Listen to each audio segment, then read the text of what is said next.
Believe it or not, just an hour ago it was raining, but now it's beautiful. We have a great show for you. We're going to talk about smallmouth bass fishing. We're going to take you on a sporting clays course, a great way to get ready for hunting season.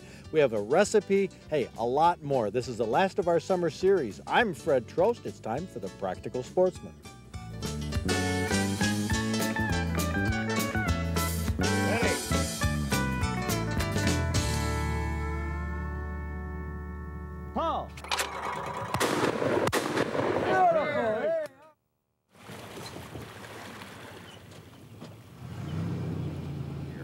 Last week, Charlie Keenan suggested we try Lake Skegemog west of Traverse City for smallmouth bass. Skegemog is famous for big muskies, but the rocky bottom and clear water is also ideal spawning habitat for smallmouth bass. As we were running to the narrows between Skegemog and Elk Lakes, the graph showed a firm gravel and sand bottom that came up at the narrows to 10 or 12 feet. We'd fish that later after we tossed a few spinner baits around the logs at the north end. This lake chain is actually a flooding, so some areas have a lot of logs and dead trees in the water, places where fish like to hang around. Well, the technique here that I'm using is a little beetle spin. It's a spinner bait. It goes through the water like that and spins on top, and this little grub attracts them. Single hook. But the nice thing about this, it bounces over the logs and the twigs, so it doesn't get hung up like a treble hook would. I'm using 4-pound test line, a little ultralight spinning rig, and just casting randomly because these logs, this is all flooded, so there are logs all over the bottom. And wherever I cast, there's a chance of picking one up. Oh, there we go. Probably a little bass. It looks nice. Well, it isn't huge. Oh, that's the fun of smallmouth bass right there. I love it when they jump. Oh, that's a good fighter. Yeah. Oh, this 4-pound test line is great. Oh, that is a scrappy one. Oh.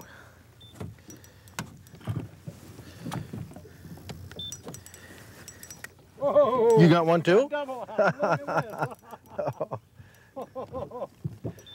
Outstanding. Tell you what, I'm not milking this. It just doesn't want to come in. Oh, this is a riot. That was about the 4th cast. Well, he isn't done yet. There we go. Smallmouth bass. They're one of the classiest fish in the water, the smallmouth, and many anglers use nothing but artificial bait to catch them because artificials are rarely swallowed. They tend to hook the fish in the lip where the hook can be removed and the fish return to fight another time, sometimes the same day. Time for an alternative rig. Now this is for smallmouth bass. A lot of them are too small. We just want to hook them in the corner of the mouth. I'm using a small hook with a short shank, hooking the night crawler once. And I'm not going to use a bobber because I don't want the bass to have that much time to swallow it. So what I'm going to do is just use this ultralight, throw it out there, be watching the line, watching how it's peeling out, sinking in the water, and as soon as the fish grabs it, wham, set the hook.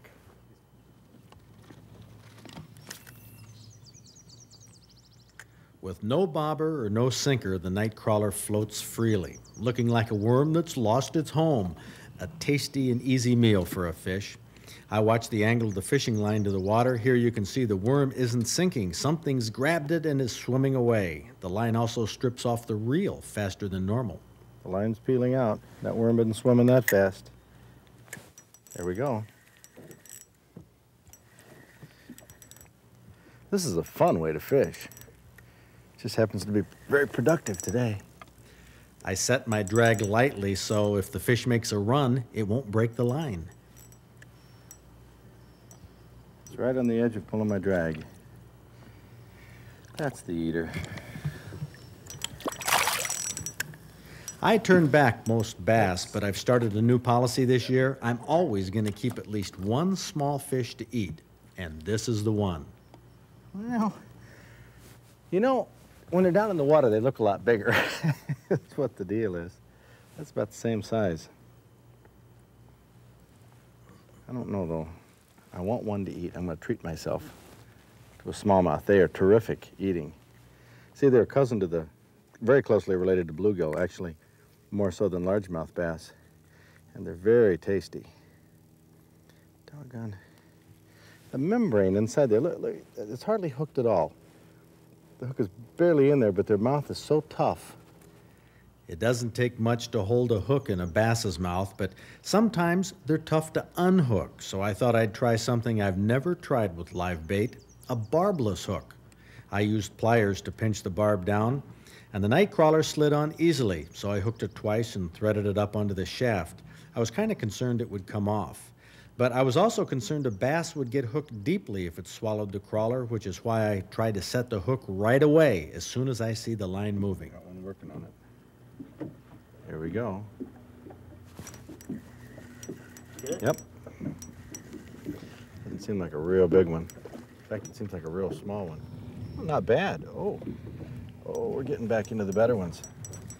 By setting the hook right away, I didn't have a problem with bass swallowing the hook. They were generally hooked right where I wanted them, on the lip. Now that's whether I used a conventional hook or pinched off the barb.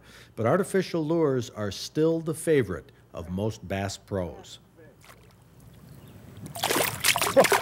He isn't done yet. I like that. I like that in a fish. Oh, that's a nice fish right there. Compared to worms or minnows, artificial lures are low maintenance. They don't have to be fed or kept cold, and you don't have to wash off your hands after you touch one. But in many circumstances, not always, but often, live bait will outperform artificials when it comes to catching more fish. The bigger hooks on artificials are easier to remove, but by pinching down the barb and by setting the hook quickly, you can use a crawler and still hook most fish in the lip. Which fish will I keep to eat? Not a big one. Charlie,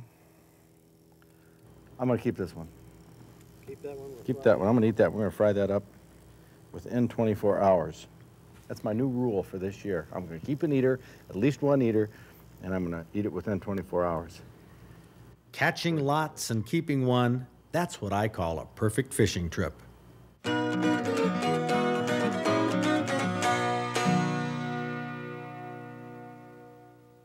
If you're a hunter, it's good to practice with your shotgun before you go hunting, and a great way to do it nowadays is that terrific shotgun game called Sporting Clays. My first introduction to a new shotgun game. It's called Sporting Clays. It's done on a course of different shooting stations in woods, fields, and ponds at the Grand Blanc Huntsman Club. So here we are at the first station? Yes, first station. Okay. This is where we get to be humble, or Whatever. Now, who's the puller? the puller. Right. Oh, you're the puller. Yeah. Where do you pull from? In the hole down here in the pit. Oh, okay. He gets to The first station is actually the pit from the Crazy Quail shotgun game. The puller loads the targets. His trap is on a swivel that rotates 360 degrees. You don't know what direction the clay pigeon will be going. You can legally ask to see a bird if you walk to a station and none have been fired. So when I walked here, I could say, could I see a bird? But that's not going to help me here. Because you already know. No, because Go any place. they're going to go anywhere in that area, so I can't really take and say, let me see a target, because the next one won't be there. Oh, okay. So I'm just going to shoot blind, I hope.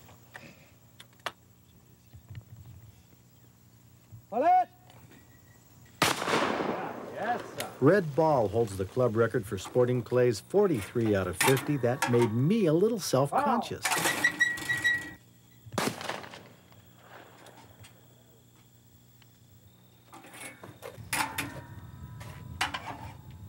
Paul!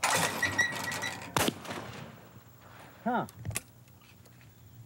I knew there was a chip coming off in that one. Sure is great to have a peanut gallery back there, I'll tell you. Paul! There it is. All right. Oh, do I feel much better now. What? Congratulations. After the first station, I'd only hit 1 out of 4. They said a good score for anyone is 25 out of 50. The next station is harder. It's called doubles on report. And it's something you'll encounter in the grouse woods where the bird flushes, you fire a shot, and at the sound of your shot, the second bird gets up. And that's what you're going to have here. The first bird will go out between the 2 far trees. At the sound of your shot, another trap will throw a target. Still right to left crossing, but it'll be much closer to you. Okay. It's going to be tricky. You're first this time. I'm first. This is the victim. We got him, and he's ready. Now, pull it! In slow motion, you can see Pat Burke's shot. It breaks the clay pigeon in half. At the sound of his shot, the second pigeon is thrown in a little different direction.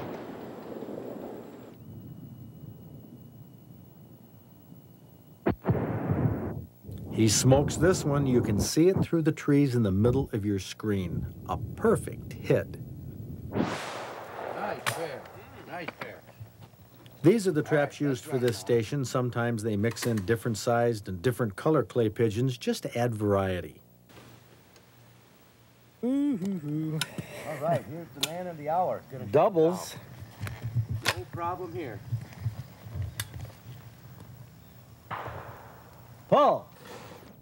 I hit this one, but it came apart behind the tree. But I was so thrilled with myself, I almost forgot there was a second target on its way, but I split that target with just a couple pellets.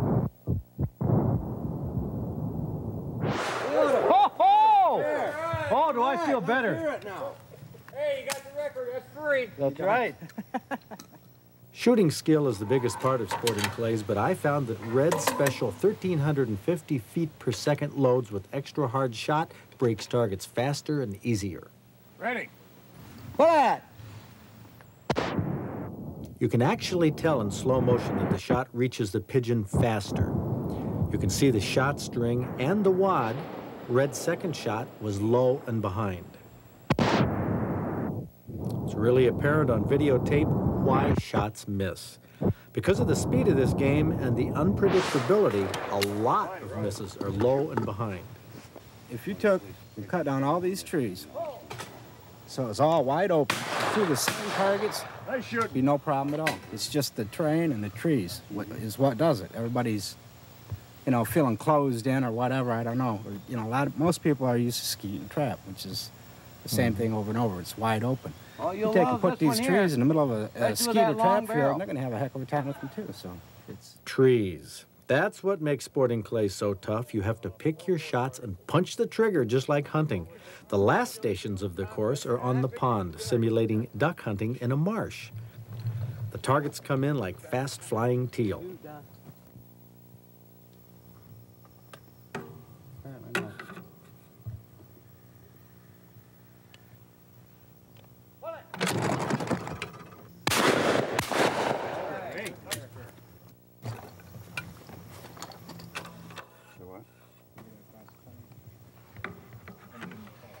Ready.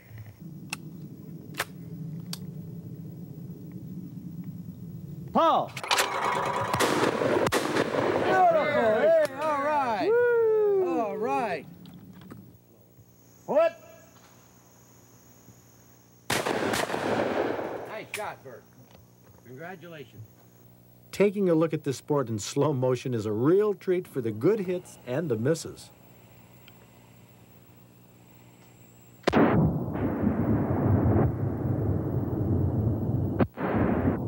You can see a part of the wad flying ahead of the second bird, probably where the shot went.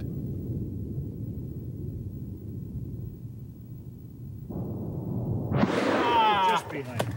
first one, never miss one. I think he is. I've never seen anybody miss one down here before. Red, 39. Pat, 33. Fred, 22. Tim, 23. And Everett, 23.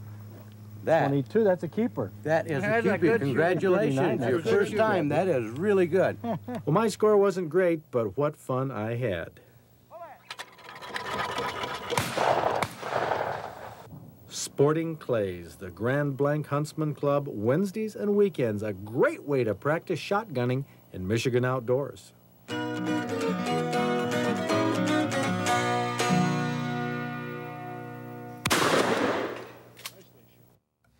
I'm trying to be gentle about this, scooping out these critter crepes onto the plates here. These are a crepe, I guess. What is it, Bill? It is wrapped in some sort of, it's something like a tortilla, isn't it? Well, no, it is an actual crepe. I mean, you I can mean buy a crepe, some, what is a crepe? it's a very thin French pancake. And then the inside is, I call them critter crepes because you can use any type of critter, like, you know, I've got the too much gun type things. Yeah, but I mean, you're talking... Then there's always the roadkill. Yeah, you know. small game. Yeah, any small game. Like that. And you have brought with you, I mean, every time for years, all the times you've been on the show, you've brought your wife, whose name is? Debbie. Debbie. Yeah, behind the scenes Debbie, who gets to help Bill out on all these things. And Debbie just reamed me out for making a mistake that I have said on this show for years and years. And what is it? Don't make me say it. Don't make me say it. It is, what I've said is William Wiswell, right? Right. And it's pronounced with a Z. Wiswell. Right. I will never make that mistake again, and I'm sorry. Promise. But you didn't phonetically spell it out for me. And you waited all these years, Bill. well, I was just waiting for the wife to take care of it. Uh-oh, you're gonna get yourself in trouble saying that. Okay, back to the critter crepes. So you buy this French pastry, and you have... Well, I made this. Oh, you made it? Yeah. Do you get to cook at home at all? Some. Some? Because I Yeah. tell you, these concoctions are great. This wrapping, this crepe wrapping is outstanding. Mmm. Well, and it's got, you know, Broccoli in it? broccoli in it, mushrooms. What kind of cheese is on the top? It's it's a sauce made with milk and flour. And there's wine, white wine in it. But I can taste it. Well, there's no alcohol in it because it all cooks out. But there's sharp American cheese in it. This is awesome, awesome critter crepes, Wiswells. Right. I stand corrected, but the recipe's as usual. This recipe is terrific. Oh, here we have a dog that people are going to say, that's no hunting dog, that's a house dog. Well, yeah, she's both. She's both. Her name is Jenny? Penny. Penny. Penny, the golden retriever, who's 9 years old, who's been trained by Gordon Lukart from Jenison, Grand Rapids area. Now, Gordy is not a professional trainer, are you? No, I'm not. I do it myself, start him as a pup, and you work to get him to come, sit, and stay, the basic commands, and then everything else works off from that. Well, I know Carol, she takes it to some real extremes if you want to get into some, high-level obedience training, and you will be here to talk about sporting dogs, because Carol doesn't work, with sporting dogs particularly. Now, Penny is 9 years old. You have her trained to hand signals? Yes. Why don't we just demonstrate right now? Gord can show you what he's done by, you say, just reading a few books and Yes. learning your... Look at what he's done. Mark. So you throw that dummy out there, it disappeared over the hill. Mark. Two dummies, two different directions. Which one's she going to go to? I'll give her the line on the first one. Fetch him up. So she goes by your hand signal. Yeah, that's a line to get her going. If it was way out and in the weeds, she might have to stop and turn around and get more signals. If she got offline a little bit, you bring her to the left or right. She's taught to come back to you, swing around, heel, and sit, and then give you the dummy? She'll hold until I tell her to give. Give? Good girl. Good girl. Now, you do hand signals, too. Yes. She looks like she forgot where that dummy is. Well, she may have. We'll see what we can do. Okay. Fetch him up. Well, she didn't forget. Can you stop her right there? Before she picks up the dummy? Come. That's good girl. Oh, so you called her back to I knew she circle back. overran it. Now, that's the type of thing you do in the duck marsh. When she's looking for a duck and you know where the duck is, but she gets lost in the weeds. Yeah. Yeah. Well, that's And it's great. real important to be able to control them a little bit. Give. Will she give it to me? Yes. Give. Good girl. Thank you. That's a good dog. Well, that's Penny, the golden retriever. She always seems to take a little run around after she dumps the dummy. Yeah. Well, that's good. Well, Gord, You did great. Thank you. He's not a professional trainer. He's not a professional TV guy, but he can still close the show the way it should be closed. Thanks, Fred. You know what to say. Oh, no. Get outdoors. Oh, get outdoors. It's a great place to be. See, that's the way it's done. Thank you, Gord. Thanks, Fred.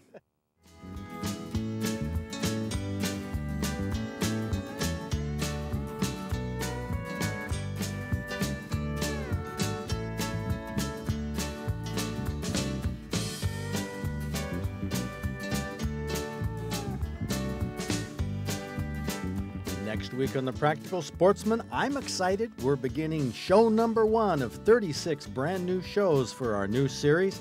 This is a practical program. The next 36 shows will bring you features on how you can get involved in the outdoors, how you can use the equipment you've already got, ideas, methods, plans, techniques. That's all going to be coming your way. We're going to start with the early opener of the goose season. I tell you, we had a good time, got us in the mood for fall hunting. We'll have a recipe, outdoor headlines, commentary. We'll be getting into viewer mail and a lot more. Make sure you join me for our new season next week, right here, same station, for The Practical Sportsman.